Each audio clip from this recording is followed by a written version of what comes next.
মোমো তো সবসময় কিনেই খাওয়া হয়। কিন্তু আজকে ভাবলাম বাসায় ট্রাই করি। বাসায় ১ম দিন আমার মোমোসটা একদমই ভালো হয়েছিল।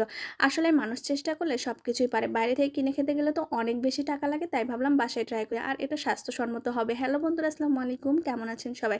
আলহামদুলিল্লাহ আমি ভালো আছি। তো মোমোর যে পুরটা সেটা আমি একটু ভেজে নিছি। অনেকেই কাঁচাই দেয়, আমার ওটা ভালো লাগে না।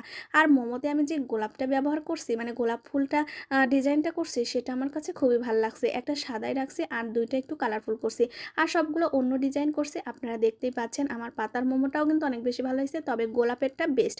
গোলাপ যেখানেই রাখা হোক না কেন সেটা কিন্তু সবার মাঝেই ফুটে ওঠে এবং সবার মাঝে সেই গোলাপকেই সবার চোখে পড়ে। আমার তো তাই, যতগুলোই মোমোস দেখছি না কেন তার ভিতর গোলাপটা আমার বেশি ভাল লাগছে। আপনাদের আমার মোমোসগুলো কেমন লাগলো?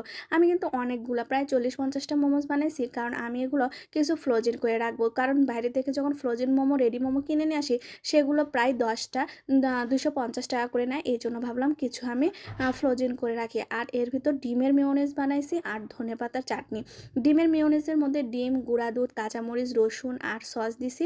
আর যেটা ধনেপাতারটা চাটনি বানাইছি, সেটাতে কিন্তু কাঁচামরিচ, রসুন, তারপরে একটু টমেটো সস, একটু লবণ, একটু চিনি, বাস এটা দিয়েই হচ্ছে ধনেপাতার চাটনিটা বানাইছি।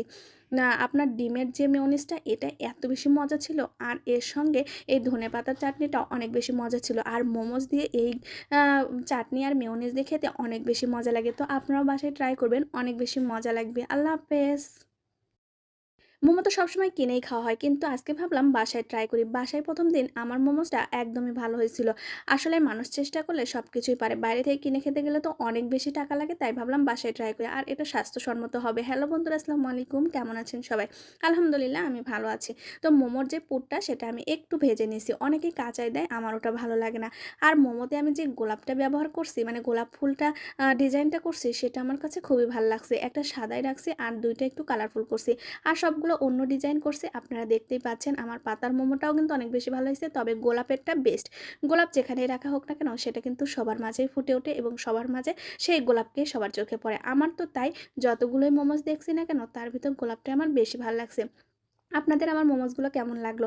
আমি কিন্তু অনেকগুলা প্রায় ৪০-৫০ টা মোমোস বানাইছি। কারণ আমি এগুলো কিছু ফ্রোজেন করে রাখবো। কারণ বাইরে থেকে যখন ফ্রোজেন মোমো, রেডি মোমো কিনে নিয়ে আসি, সেগুলো প্রায় ১০ টা ৳২৫০ করে নেয়। এজন্য ভাবলাম কিছু আমি ফ্রোজেন করে রাখি। আর এর ভিতর ডিমের মেয়োনেজ বানাইছি আর ধনেপাতার চাটনি।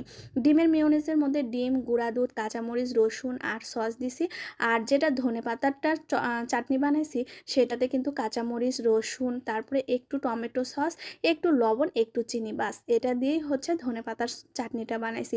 না, আপনার ডিমের যে মেয়োনিজটা এটা এত বেশি মজা ছিল। আর এর সঙ্গে